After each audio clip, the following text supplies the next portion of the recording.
So far.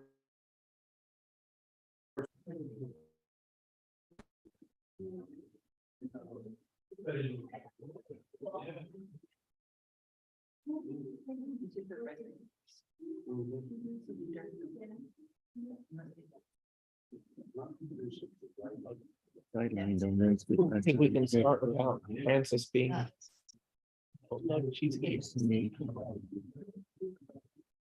Hey, Garrett. Yeah. The lady you were talking to, is that Ashley Brown and notice the letter? Yes. Okay, okay, I responded and invited her to come. Oh, good. And so, okay.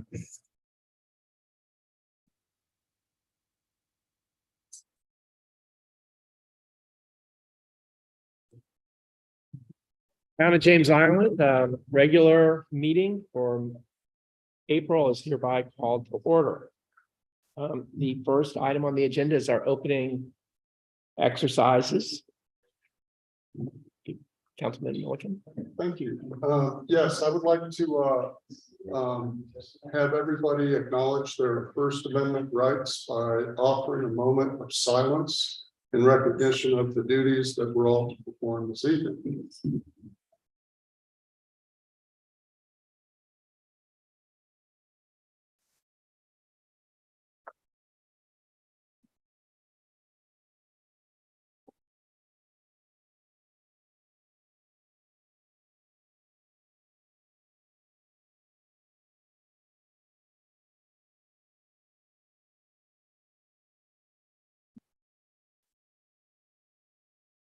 Thank you.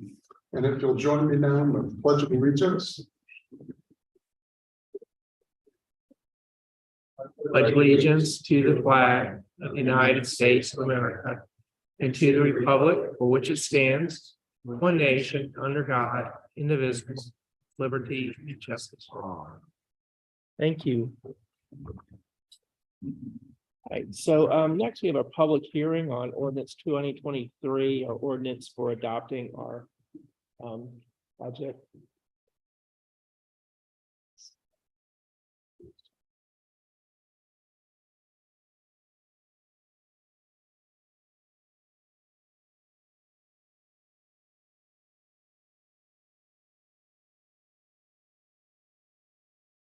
Well, there's no one signed up to speak.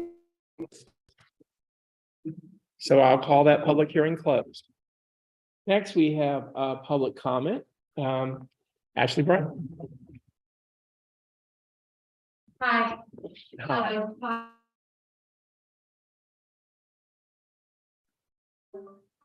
To the group yesterday, talking about funding some kayak access for in the town of James Island. So I sent a few ideas. One was the DNR classroom at Grice Marine Labs in that area. And then the Dock Street has a great creek that has a great access, and it is already being used by kayakers, but having better access and a cleaner way to get in and out. It already has parking, and it is already being used for kayaking and stand-up paddleboarding. So it'd be great to offer that as a benefit to the town of James Island for the community building. And then I think one that would be really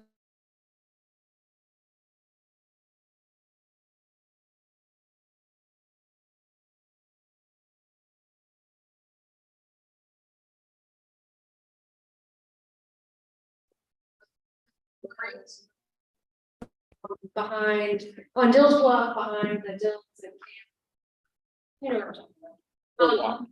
So it's a big lake size basin that fills and drains every 6 hours, and between mid tide to high tide back to mid tide would be a beautiful area for people to kayak. So it would need it doesn't have any natural access. It would need to have a dock that you could step down onto. It is to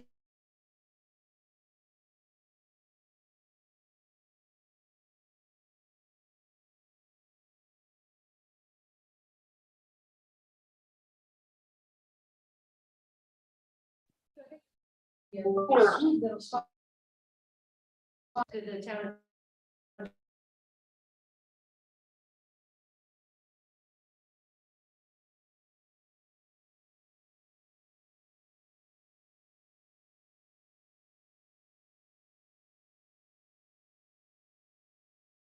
for the town of James Island,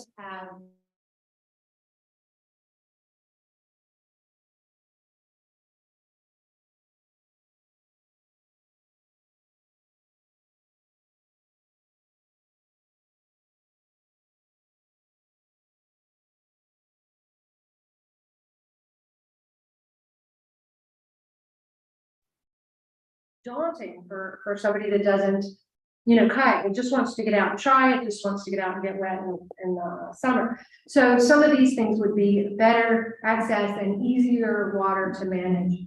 So I thank you for your time. I'm not sure if I've run out of mine. Do you have any questions or thoughts for me? Well, this is just the time for you to give your opinion. Okay. Thank you very much. Really appreciate that. All right, next, we go to the consent agenda. Is there a motion to approve? So moved. Second, Second. all in favor, say aye. Aye. Opposed? That passes. Next, we'll go to information reports. So, finance report, Carol. A few things, lost and hospitality of February.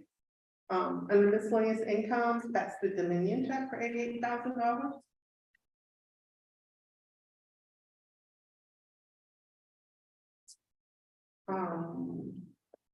Let's see, under capital projects, the $500 are the sales tax and the tag for the new pickup. Under projects, the $3,800 for the wayfaring signs is for Stantec. The $451 is for bike rack at North Center. I think that's all. All right, any questions? Yeah, Yes. I just have one question about the expenditure for tree maintenance and care for $1,400 in March. Was that part of the project for the Fort No. Johnson Camp Road trees? No, we have not gotten any invoices for that yet, Okay, but it is in the works. so what was the $1,400 for? I believe that was for removal of a dead tree. Or it was the cleanup. So the tree that goes over the parking lot where we had those two parking spaces Oh, that blocked was- off. All right, We asked them to come out and clean it up so that we could use the spots again. But I can confirm that with the Mhm. computer forward. all right. Very good, thank you. Any other for Bell? All right. Town administrators report. With a few hiccups with the solar panels over at the Art Center in the last week or so, we are fully on track to turn those solar units on in the next 2 weeks. We've had some complications with the Dominion connection, but everything's getting fixed up, so we should be good to go. Natural Directions has been contracted to conduct the evaluation of the trees for the Camp Road Tree Preservation Project. So this first step will be for them to kind of do an initial evaluation and survey and identify with a letter or a number each tree so we can all kind of track it easily. As suggested by Councilman Milliken at the last meeting, our town staff have worked to put all of the events and meetings that are held here at Town Hall onto our webpage so that folks can see, the events or happenings if they want to attend. We hope to have our College of Charleston Master of Public Administration intern start with us next month. We're excited about that. This is actually a program that's in partnership with the Municipal Association called Build a Bench program. So that's where they can get folks directly into local government so they can kind of get a taste of the action. So we will welcome Sammy here very soon. And we are still working on scheduling a special meeting for the Dominion herbicide program. So I hope that will be in the next month or so. Any questions? All right, thank you. All right, next we'll go to the Public Works report. Good evening, everyone. In March, there were 18 new requests for service, 9 have been closed, and all other requests have been addressed by staff. Staff held a project kickoff meeting for the Ocean View Stone Coast Drainage Project. And the monthly stormwater managers meeting was held. We attended the first quarter SCASM meeting, the South Carolina Association of Stormwater Managers, and I'm the president this year. Staff met with the HOA president at the preserve at Dill's Bluff about their stormwater pond. This involved checking outfalls and offering advice on maintenance and landscaping. Follow-up meeting was scheduled and has been held. Staff held tornado drill in conjunction with state drill, and staff met with an engineer from Mount Pleasant Waterworks to discuss our septic tank program. Mount Pleasant is looking to emulate our program in an effort to get folks on sewer service, especially around Shem Creek and in the unincorporated areas. Let's see, town hosted the quarterly Pet Helpers Rabies Clinic. We had 54 animals vaccinated, 35 dogs and 19 cats. Staff met with residents on Oxbow Drive to talk about the Ocean View drainage improvements. And for septic, we had 5 septic tank inspections in March. Of the 96 in the James Island Creek TMDO, we've had 57 inspected thus far. Total failures are just 9. All right, any questions? All right, thanks, Mark. Island Sheriff's Patrol. Lieutenant Reeves is about to come in now, sir. He's running a couple minutes behind me. Finally better enough to agree with practice. Very good. Yeah.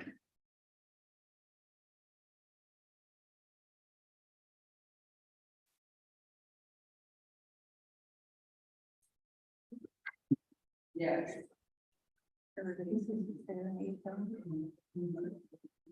You're so, things moving so fast. Present Lieutenant data. I'll have like some baseball game tonight. It's a bit short, so try to count as the last baseball game. Good evening, good evening. Glad to be back. And been kind of a busy last month that we've had. Obviously, when it warms up, people like to come out. So I'm going to try to skim over some stuff and kind of give you the highlights. I know I've sent this to you all, the crime update, but at Lighthouse Point, we had some threats and attempted burglary over on Creekside, and a suspect actually tried to enter the residence, and he was actually located and charged with domestic violence, high aggravated nature, and burglary second. They make an arrest on that. We also had another gentleman who was charged with breach of trust, obtaining signature on property regarding forged money orders of Title Max. So it's kind of something that we see a pattern of, but it's always good to make an arrest on this. One that we haven't solved is we had an armed robbery on the 1500 block of Kemper Avenue on March 28th, where they came home and they came from the backyard, and there was a couple of suspects that approached them, and they ended up taking an Apple iPhone. And we have a suspect potential name, and they're actually still working that. Blue Water gas station, we had a shoplifting where we actually made an arrest for shoplifting. Town and Country Dry Cleaning, we actually had a stolen trailer there on April 2nd. It's been entered into CIC, but it's not been located yet. And we're on Stone Post on April 3rd. We had a suspect that drove into the main gate, making it inoperable at their residence. Not sure what that was happened with that. We do have, I can't give a whole lot of information, but we got one suspect on James Island. It's been involved in a long time ago. If y'all remember, a few years ago, we had all the break-ins. It was like a plethora of break-ins late at night. They were having guns in their hands, things like that. Well, one of those suspects has been caught with 5 guns in the last 10 days. So we're working that, and we're working on making more out of that. But it's been on a couple of traffic stops. One of those was on April 13th, and we got 3 guns out of that vehicle. And once we get a gun, we actually shoot it into a tank, and it actually matches up the shell casings from other incidents around, you know, of course, the nation, but mostly in 3 states. And so some of these guns were test fired, and I can say that some of them have come back to some crimes, some major crimes. So we're working on that, and so hopefully we can get some more answers on that for next month. Auto break-in Quail, where a rifle was stolen, an unlocked tailgate. So again, we're giving an AR-15 out to these folks out here, a free gun, you know, in an unlocked vehicle. We had another right around Grimble Road. We had another one of the same suspects in those break-ins get arrested with a gun and some crack cocaine last week. We had a burglary on Kemper where some people moved in and they actually had some people that stole their gun case, but it had no gun in it, and a dryer. And they actually, I'm sorry, they did end up stealing more guns. They stole, this is what was in one of the gun cases outside in their moving truck that was unlocked. There were 1, 2, 3 shotguns, another Remington 8.7 to 4 shotguns, and a rifle. So again, it's 6 guns that we've given away, and that was on April 1st. We had actually I already talked about that. And that was another one reference to the weapons. So we've seen 7 or 8 guns here as well.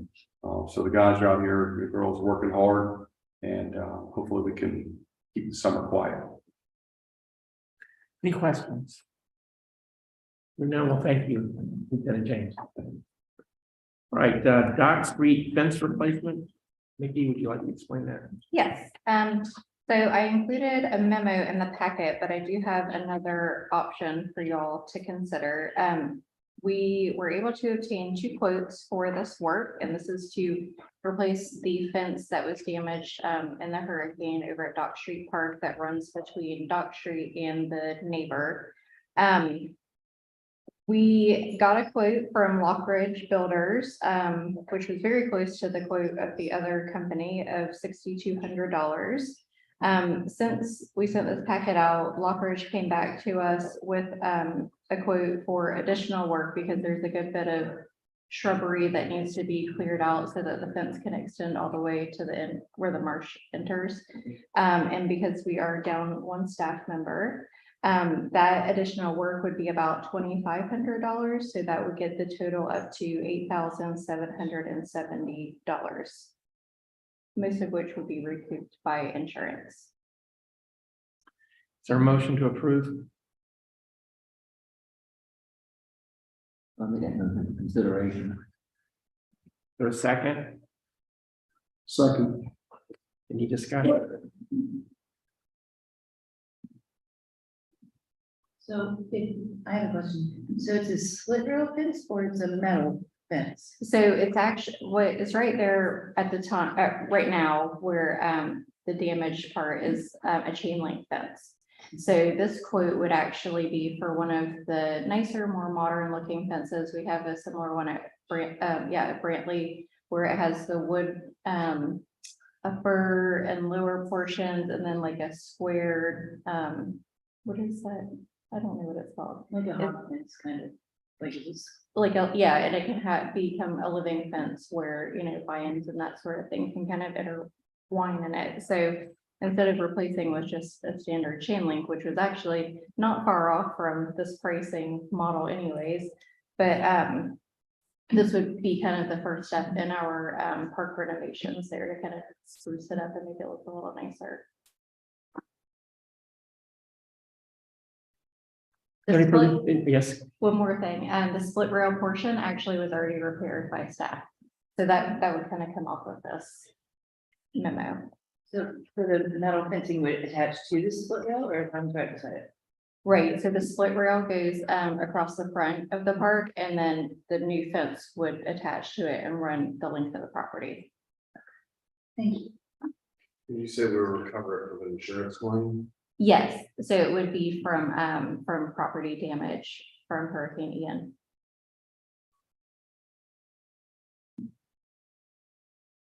is there any further discussion? Hearing none, all in favor, say aye.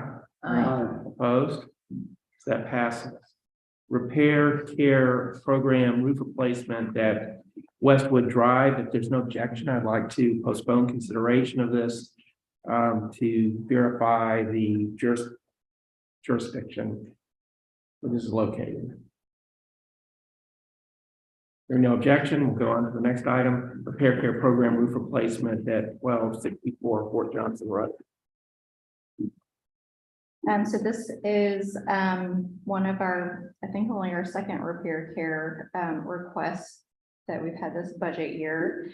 It's actually a pretty significant price tag at $22,344. I asked for information from Habitat of why that was so much more than a typical roof replacement. And they said that they had to replace, all of the structural work on the old roof. Because it was not able to stand any sort of work or, so with that, and then also the replacement of the metal roof, that's why the price tag is a little higher than most, but we do have it in our budget line item for the repair care program. Is there a motion to approve? So moved. Second, so that was Councilman Mignano, Councilwoman Mignano moved it and, second. Any discussion? Hearing none, all in favor, say aye. Aye. Opposed, that passes.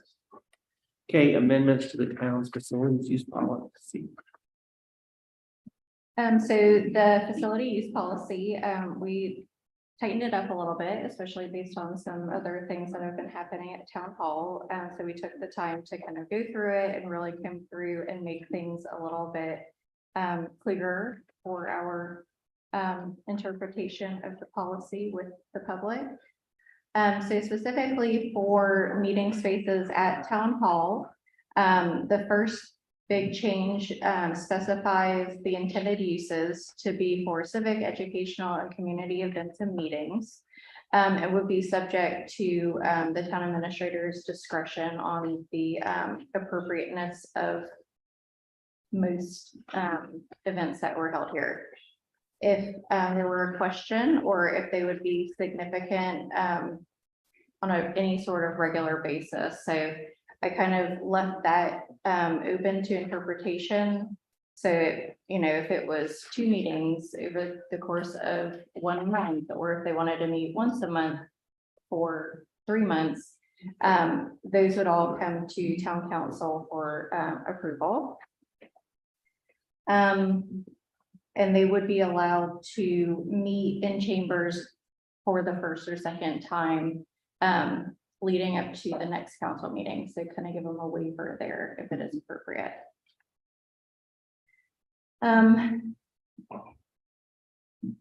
Added some another clause about cleaning. So before it really just talked about payment for repairs and damages would be the responsibility of the user. I added in a clause about excessive cleaning charges that they would be responsible for that. Also for our tags, we are now imposed a fee to replace those. So I put that in as if the user loses or damages it, then they would need to pay $20 that were replaced. Also verifying that, you know, when people advertise that something is being held here, they need to make it very clear that that does not mean that the town is supporting whatever the meeting is, or that we're endorsing it. So if they are going to advertise with town hall in their language, then they would need to say that, have a disclaimer stating that we're not a part of it. Well, are we ready to, is there a motion to approve the changes? There is. The second. So Councilman Milliken moved and Bull seconded the proposed changes. Any further questions or discussion? Yeah, I just want to say, I think this really does clarify some things, and I think it's a useful and necessary step. Thank you. Yes, definitely. Looks like you worked a lot on it. It was one of those days I just sat down and went at it with looks like you worked all day. So thanks. All right, all in favor, say aye. Aye. Opposed, so that passes. Fort Johnson Road speed sign repair and reinstall. the way we say E. Yes, sorry. Request for weekday, Monday through Thursday for the AI Learning Co-op at PP Pavilion. So, for the new policy, we have had a request that we've been talking to, this woman about that would like to reserve, the pavilion at Pinckney Park, for a space to hold their kindergarten age, homeschool co-op program. So it would be during the regular school year, they would follow the CCSD calendar, from 8:30 to 1. They're not looking for, full week coverage, but wanted to see if this could be something that they could put on the regular schedule, whether it be 2 days a week. Just so that they have an outdoor facility, to kind of learn in nature. There a motion to approve? So moved. The second, Second. any discussion? Yeah, I have a question. So you said the regularity of it is not So, established according to what we don't find out. right, so I know that she has spoken to another facility where they could likely have a week. So, I would present maybe offering the other 2 days of the week for their use, if that's something that you're interested in, but it was kind of left open of 4 days a week or 1 day a week, or, just looking for different spaces that they could get collectively for this program. So that would be up to you, how many days you'd like to approve. It seems it would be somewhat weather dependent too, Yes. as far as, meeting out at the park or Right. indoors. Mhm. So this would be during weekdays, they would reserve the entire facility for every lunch. Right, so it would be, any combination of Monday through Thursday from 8:30 to 1 o'clock for the pavilion. And they would be on the playground otherwise. Would we want to find out if there would be, more specific about their days that they would use? Sure. I think that would be helpful, in making the decision, Mhm. because we do want to have our residents have the ability to use the facility in addition to them. Right, And that might be a worthwhile thing, at least try to get them to be specific about days that they would be using it. sure. This is a business, right? The school is for profit.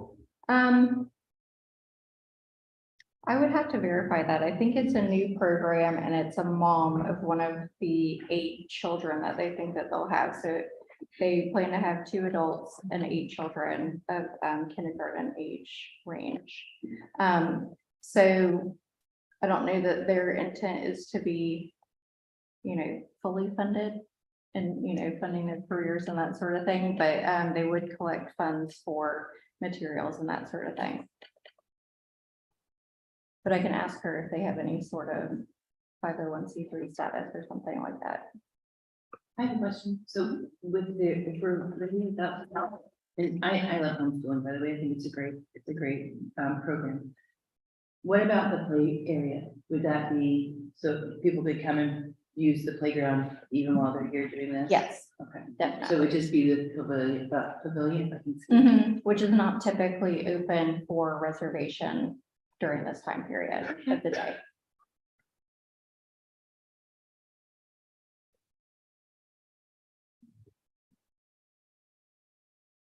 So we're gonna postpone consideration and get more information, or Yes. do you still want to continue to discuss? Or I just, think more information. Support a motion to defer. Is that what we just, someone say that already? that would be, okay, so, I second it. Motion to defer. okay, you made the motion to defer then, Councilman. I guess. Yes, Okay, You right. wanted more information? Right, we want Okay, to, Councilman Bowles, seconds it, all in favor, say aye. Aye. Opposed, okay, so we'll give them some more information. I think, if they would that devoting 1 day a week for this program might be a reasonable thing for us to do. 2 days a week, less reasonable, 3 days a week, even less reasonable, five days a week, so no one else can come and use it. I mean, I'm at the facility frequently and it's not always used, it's frequently vacant, but there are people that come use it. And not, middle-aged, anyway. So I just think They probably want the predictability, but also. Seems like they could just drop in too, like as it is right now, they can just move it. Right. Right. If it's available. I wouldn't worry about them. Then if there's somebody else, and then there's somebody else, and then there's like you gotta draw a line somewhere, and I hate to tell anybody no, my story would say yes to the first person. And that's why leaving some flexibility is important. also, we can think about how long this program, this approval is for. Right, would it extend the entire school year? Would you One wanna break it semester. up? Mhm. Okay, well, anyway. We proposed deferring to get more information. Okay, now we are at the Fort Johnson Road speed sign repair and reinstall. This is also a very difficult quote to get together. I don't know why it took so long, but this quote is to repair the speed sign that was hit a few months back in a hit and run type situation. So unfortunately, we weren't able to hold the person responsible for the damages. But to have the sign refurbished, so instead of buying a new sign, we could send this one back and have them fix it up so it's like new again. And then to install it with the electrical work and that sort of thing, the total would be $5,513. Is there a motion to approve? I think that motion. Is there a second? I'll second it. So Councilman Lomax moved to approve and Councilman Morton seconded. Any discussion? Is this something we can make an insurance claim for? We have. I can check on that. I don't know if it's covered under our equipment, but I can certainly look into that. And if it's not, we should. Like At that kind of cost. uninsured motorist type of coverage for. Because I could see somebody running into other stuff, right? Right. Town, knocking stuff in. I think it's town facility or town property. Mhm. We should check into that. Thank you. So that's been approved. Now we go to, we didn't vote. We did not vote. No, okay, so, any further discussion? Okay, all in favor, say aye. Opposed? All right, so that passes. Next up, BC3 managed security contract renewal. This is our regular 3-year term renewal. Currently, we pay $1,181 per month for our managed security. So this monthly fee would actually be reduced slightly, and that's really just due to new services that are included as a part of like the Office 365 package. So the cost will go from $1,181 to $1,082 per month. Is there a motion to approve? Second. Second. Okay, so Councilwoman Magnani moved and Councilman Mullenbeck seconded. Any discussion? All in favor, say aye. Aye. Opposed? That passes. Right, so that's on the request by staff. Now we're at committee reports, land use committee. No report. Environmental beautification committee. No, okay. Yes, James Island Pride hosted an Adopt a Highway litter pickup last Saturday and picked up litter along Bill's Bluff and Harborview Road. We had 6 volunteers remove 12 bags of litter. So that wasn't a really great turnout, but it was kind of a rainy day before and a little cold that morning, so maybe that kept people away. We just want to thank everybody for helping out. It was mainly the James Island Pride Committee that did that work. Helping Hands is starting up again with our first event this Saturday morning. Helping Hands is an organization of volunteers led by Stan Kozakowski that helps residents who do not have the ability to care for their yards help in caring for their yards. Stan's putting together a schedule now, and if you or your organization wishes to lend a hand, you may contact Stan at 860-847-0544, or better yet, join us this Saturday at 9 out at Pinckney Park, where we will meet, load up, and then take care of some yards. You may also, if you have questions, contact Robin Sanders here at the Town of James Island at 843-795-4141. She could answer your questions. This is a great opportunity for organizations to get involved in helping their community. We have another litter pickup scheduled for April 29th that will focus on the Seaside Lane, Green Hill area. We will meet at Edison's Restaurant parking lot at 9 a.m. and pick up trash till 11. And then rumor has it we'll get a delicious lunch from Edison's Restaurant afterward. So I would encourage everybody to come out for that as well. That's all. Thank you. Next, Children's Committee, no report.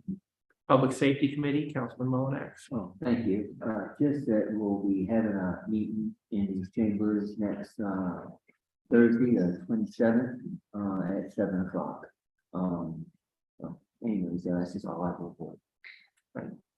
Thank you. The History Committee and the History Council had the first shot Civil War event this last weekend, and it was a big success. We had our first cannon fire from at least that the James Island History Council has set up from Fort Johnson, and a good turnout. Any next Rethink Folly Road. Rethink Folly Road is meeting at 5 o'clock next Wednesday as part of the Intergovernmental Council meeting. And so the chairwoman of the Intergovernmental Council, County Councilwoman. That's perfect. Oh, yes, City Council, Carolyn Parker, and then the Rethink Folly Road is County Councilwoman Jenny Honeycutt. They decided to meet together, and so starts at 5. So you all are welcome. Okay. Drainage Committee meeting, Drainage Committee. Okay, thank you. We'll be having our next meeting, Wednesday, May the 10th. Yes, yeah, at 3 o'clock. So anyways, though, everyone's encouraged to come, and also invited. But anyways, though, we should have some very interesting stuff on the agenda relative to drainage issues throughout town. And that's all I have for. A Business Development Committee. I have no report, but we've had some attrition. I wanted to solicit interest from this council as well as anybody who might be interested to reach out to me. Okay. Tree Advisory Committee. No report. James Island Intergovernmental Council is next Wednesday at 5 o'clock here in person at Town Hall. Well, I need to go back to the History Committee. So the History Committee is us. The History Council is a body of people that we've appointed, and their terms have all run out. And I would like to nominate Mike Corbo to serve another term for the History Council. Is there a second? Second. All in favor, say aye. Aye. Okay. Is there any other nominations? No. Do I need to renominate Melissa? Yes, you could do that. That would be in order. Okay, I would move to renominate Melissa Story. Okay. Is there a second? Second. All in favor, say aye. Okay.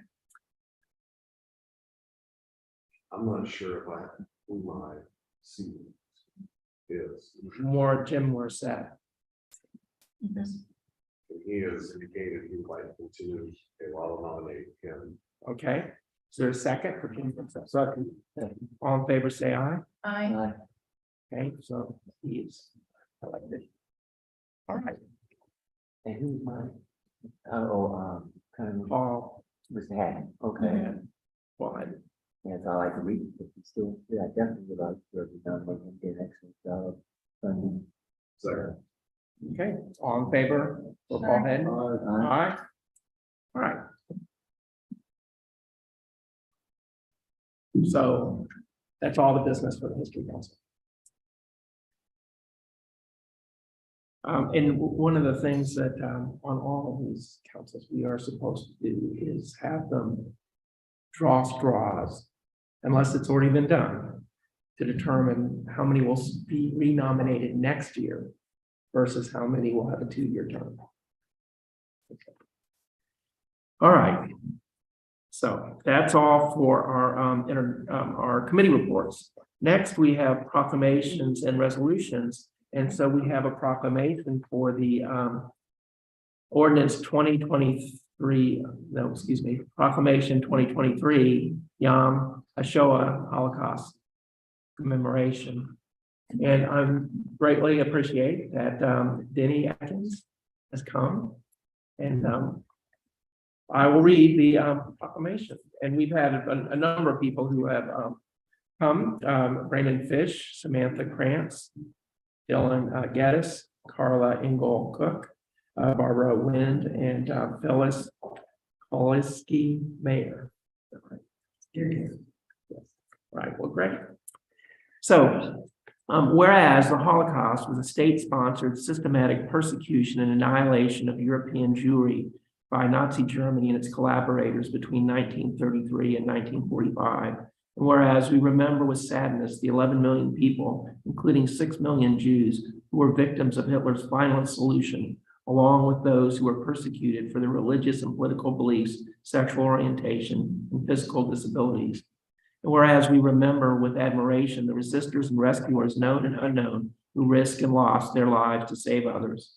And whereas we remember with respect the survivors who escaped, were sheltered, or who were freed, or who lived to contribute so much to our community and to our world. And whereas the history of the Holocaust offers an opportunity to reflect on the moral responsibilities of individual societies and governments. And whereas we have an obligation to ensure that the memory and legacy of lives lost or forever changed in this horrific event are never forgotten. Whereas we remember and honor the liberators who liberated the World War II concentration camps 78 years ago. Therefore, be it resolved that we pledge today to firmly commit ourselves to never again and to work to promote human dignity by confronting intolerance and hate whenever and wherever it occurs. Now, therefore, I, Bill Woolsey, Mayor of the town of James Island, members of Town Council, pursuant to an act of Congress and the United States Holocaust Memorial Council, do hereby proclaim the week of Tuesday, April 18th until Sunday, April 23rd, week of remembrance in memory of the victims, survivors, rescuers, and liberators of the Holocaust, and further proclaim that we as citizens of the town of James Island, South Carolina, should promote human dignity and confront hate whenever and wherever it occurs. The Charleston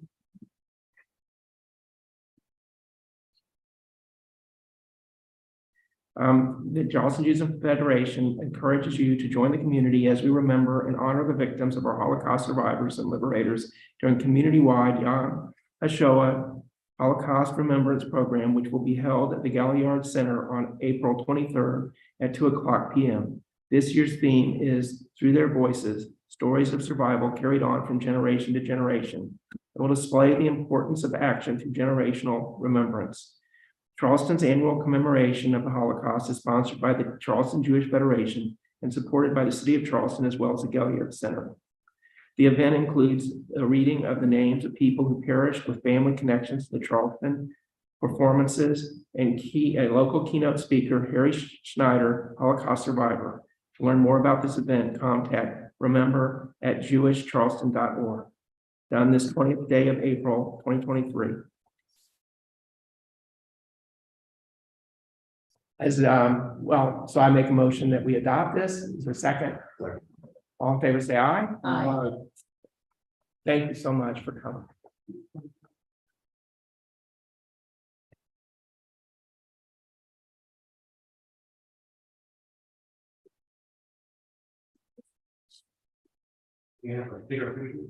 Yes, that would be wonderful.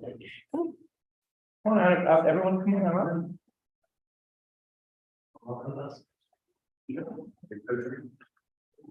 Stand, a block of. Stand up. Please.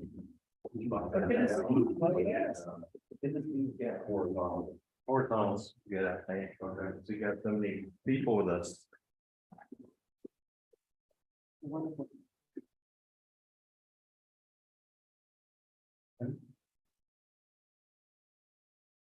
Smile. Let's go and take a couple. Thank you. You're welcome. Thank you very much. Sure. Very good.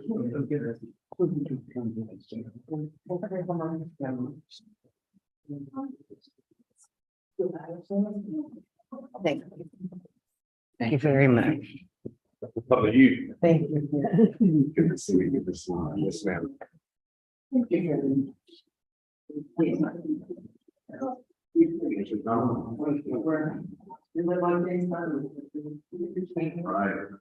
Good to have you on.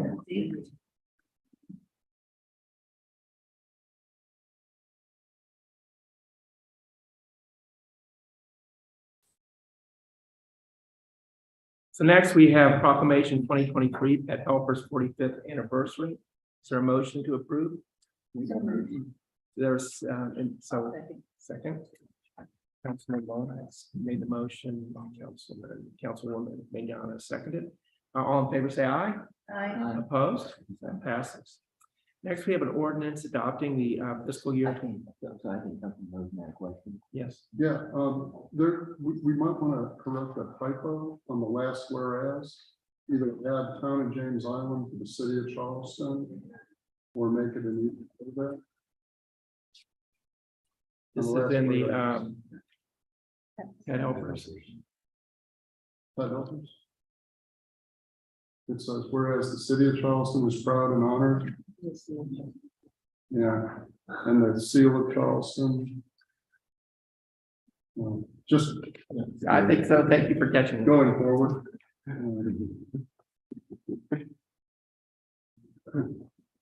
We could. We could try to approve some other things. Yeah, we could have on their behalf on other things too, if we're allowed. I've got some ideas.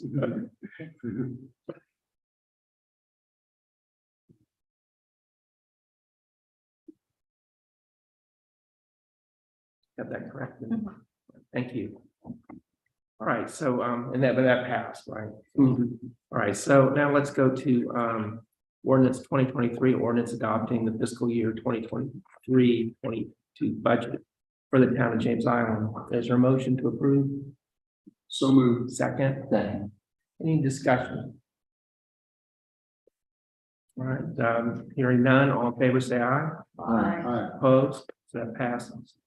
Next, we have ordinance for second final reading.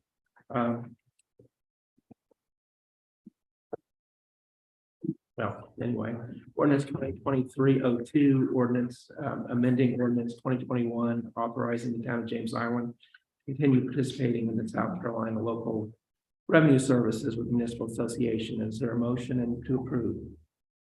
So moved. Is there a second? Second, so Councilman Milliken moved it and Councilman Bowles seconded. Any discussion? All in favor, say aye. Opposed? That passes. Okay, so under new business, this is a motion that Councilman Mohan has proposed. Okay, I'll try to be as brief as I can on this. You may remember several months ago, time moved by so fast, my memory, it was a while ago, I had made a proposal that we look into trying to find some ways to create affordable housing in the town. At the time, the county, of Charleston was doing something very much like this, and they had even hired someone who's very good. He gave a speech here at one point. His name escapes me right now, but unfortunately, he left, and everything seemed to kind of go to a standstill, as far as I know. There might be some things going on that I do not know with the county. I had thought, a while back, it was around December, Councilman Milliken and I had just been kind of throwing some ideas around. And we had mentioned that we might want to get an expert, someone to look into this for us. And I had thought of Joe Quayle, and I had mentioned it to him first, and he had said in his words, he thought this would be right in his wheelhouse, and those are his words. And there are three things about him, the reason that I, picked him, or at least I thought to consider him. Mainly, he is a real estate attorney. And unfortunately, you have so few attorneys who specialize in things other than, just, personal injury. And you just don't see too many real estate lawyers out there. It's like constitutional lawyers. You just don't see too many of them out there. And the second one was that he was a two-term county councilman. And there are a lot of people in the county that I would like him to approach, reach out to and see where they stand with their program right now, because I would have really liked to have been part of that program. It was going to be a countywide program, and we have so many there are houses around here that could really be rehabilitated and really be taken advantage of for this. And the third reason that I picked him, or at least I thought to consider him, and had you all consider him tonight, was that he was a former town councilman. So he has lived on James Island for a very long time and knows a lot of, the ins and outs of here on James Island too. So he kind of hits, he checks three boxes, again, to summarize, the real estate lawyer, the county, represent a county councilman, former county councilman, and then a former town councilman. So that was why, again, I had picked him.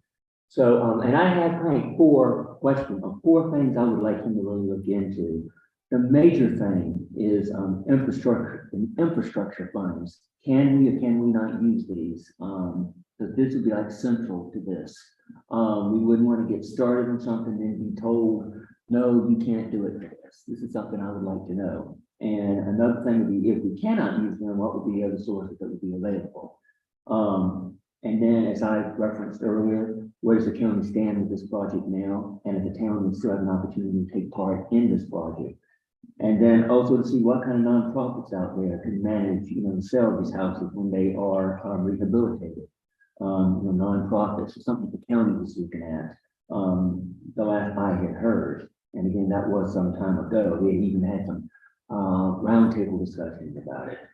So that's and again, I would have him look into this, and this should be a 30-day project, something that he can look into and get back with us in a written report to council at the end of the 30-day period.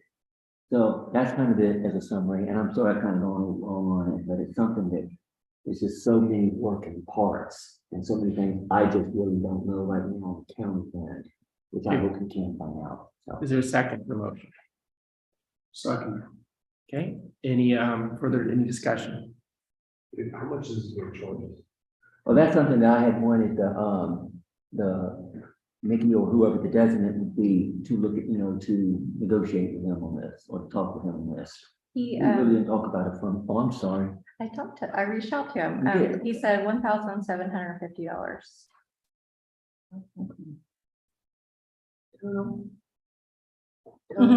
Yes, I wanted to get, if it was gonna be over 2,000, go ahead and get that price so it could come with this proposal at the same time. But yes, that would be for the month's worth of work on the report. Well, I think that it's a real worthwhile thing to do, because we do have a housing crisis for young people and people that are working in the service industry that aren't making a living wage in their jobs and are having a hard time finding places to live. Big believer in people living and working close to home. And affordable housing is about the only way you're gonna make that happen and have it be available not only in James Island, but all around the Charleston area. I think there's a lot of moving parts to this. I think 30 days is gonna be kind of hard to get it all in there unless you're working full time at it. But I think it's important to identify the resources that are available here locally, as well as federal resources that might also be available.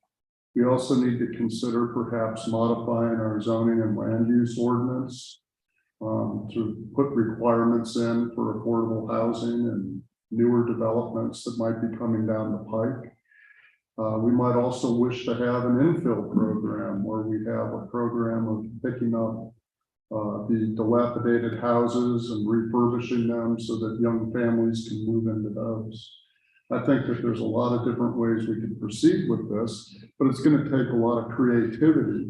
And I think that Councilman Mullenax hit upon the fact that we do have somebody who's qualified to think about these things and perhaps come up with a couple different approaches that we may make to solve this issue. It's almost like Charleston County has quit on the issue at this point. And I feel that there have to be some resources out there to address this growing problem in the Charleston area.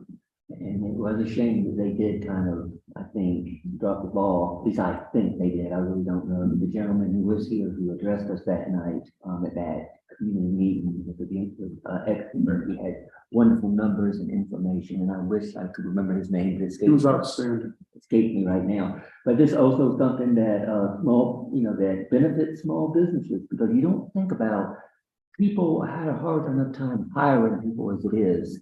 But especially small businesses on James Island, if you're not gonna have affordable housing, and people are gonna have to drive all the way from Somerville, like the IHOP that I go to, for example, they have a hard time keeping people there because they had a manager who actually was commuting from Somerville, and he just couldn't do that anymore. So he got a job up near where he lived. You hear that kind of story all the time. This doesn't only benefit the people who live in these houses, it also benefits the businesses that will hire them. Any further discussion?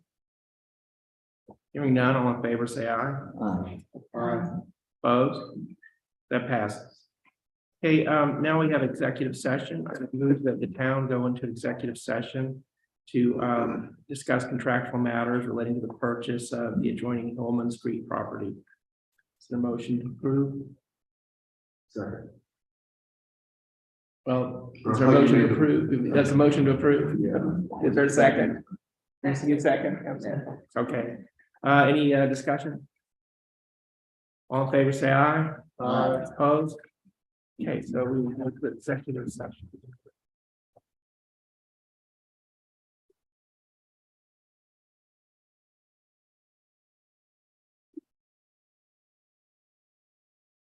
See you tomorrow. Bye.